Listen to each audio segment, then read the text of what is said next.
அஸ்ஸலாமு அலைக்கும். Hi friends, எல்லோரும் எப்படி இருக்கீங்க? நல்லா இருக்கீங்களா? நாங்களுமே இங்கே அல்ஹம்துலில்லாஹ் நல்லாயிருக்கோம். பிள்ளைங்க உளுந்த வடை போட்டு கேட்டிருந்தாங்க. சரி புத்தாண்டமா போட்டுடலாமேன்னு காலையில் 5 மணிக்கு தான் எழுந்துச்சு ஊற வச்சுருந்தேன். ஒரு 8 மணிக்கு ஊற வச்சு தான் அரைச்சிடலாம். ரொம்ப நேரம் ஊற வச்சிட்டோம்னாலும் அந்த அளவுக்கு உளுந்த வடை நல்லா வராதுன்னு ஒரு 3 மணி நேரம் மட்டும் ஊற வச்சு எடுத்தாச்சு.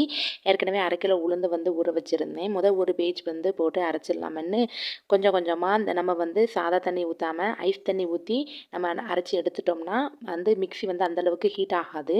அதுக்கப்புறம் கையில் இந்த மாதிரி வழுக்கி விழாமல் இருக்கணும். இந்த மாதிரி நம்ம அரைச்சி எடுத்துட்டோம்னா இது கரெக்டான பக்குவம். அதுக்கப்புறம் செகண்ட் பேஜ் அரைச்சி எடுக்கலாம் அப்படின்னு சொல்லிட்டு அரைச்சிருந்தேன்.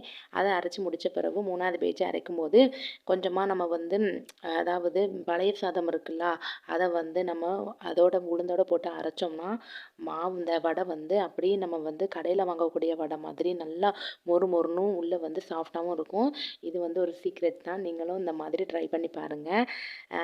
பழைய சாதம் இல்லைன்னா கொஞ்சம் அவள் ஊற வச்சுட்டு நம்ம அரைச்சாலுமே சூப்பராக வடை நல்லா வரும்.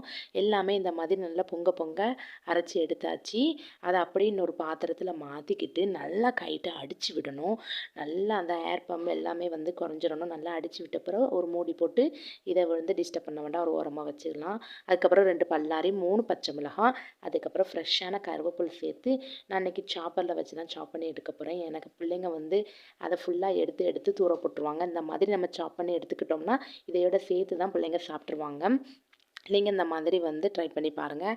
அதுக்கப்புறம் எல்லாத்தையும் போட்டுட்டு முழு மிளகு இருந்தாலும் பிள்ளைங்க சாப்பிட மாட்டாங்கன்னு சின்ன ஸ்பூனுக்கு ஒரு 1.5 ஸ்பூன் நான் மிளகு பொடி தான் ஆட் பண்ணிக்கிறேன். ஒரு 3 டேபிள் ஸ்பூன் பச்சரிசி மாவும் சேர்த்து நல்லா மிக்ஸ் பண்ணிக்கோங்க. முதல்ல நம்ம நல்லா அடித்து விடும்போது நான் உப்பு சேர்த்து நல்லா அடித்து விட்டுட்டேன். அதுக்கப்புறம் உப்பு செக் பண்ணி பார்த்தேன். அதுக்கப்புறம் கரெக்டாக இருந்துச்சு.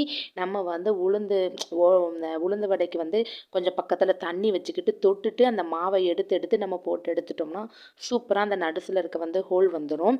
இந்த மாதிரி நீங்கள் ட்ரை பண்ணி பாருங்கள். இது பெரிய வேலைலாம் கிடையாது. தண்ணிக்குள்ளே முக்கிட்டு ஒரு ஓரமாக எடுத்து நம்ம போட்டு எடுத்துடலாம். நான் 2 அடுப்புலையுமா போட்டு எடுத்துட்டேன். ஏன்னா ஃபேமிலிக்கு கொடுத்து விடணும் டக்குன்னு சொல்லி எல்லா பக்கமும் 2 பக்கமாக வானலில் போட்டு எடுத்துட்டேன். சூப்பராக இருந்துச்சு உளுந்த வடை. நீங்களும் நான் சொல்கிற மெத்தடில் இந்த மாதிரி ட்ரை பண்ணி பாருங்கள். வெளியில் நல்லா மொறு மொறுன்னு உள்ளே சாஃப்டாகவும் வந்திருக்கு. ரொம்ப டேஸ்ட்டாகவும் இருந்துச்சு. கண்டிப்பாக இந்த மாதிரி ட்ரை பண்ணி பாருங்கள். ட்ரை பண்ணி பார்த்துட்டு எப்படி வந்துச்சு நீங்கள் மறக்காமல் கமெண்ட்ஸ் பண்ணுங்கள். நான் இன்னொரு வீடியோவில் உங்களை சந்திக்கிறேன். பாய்.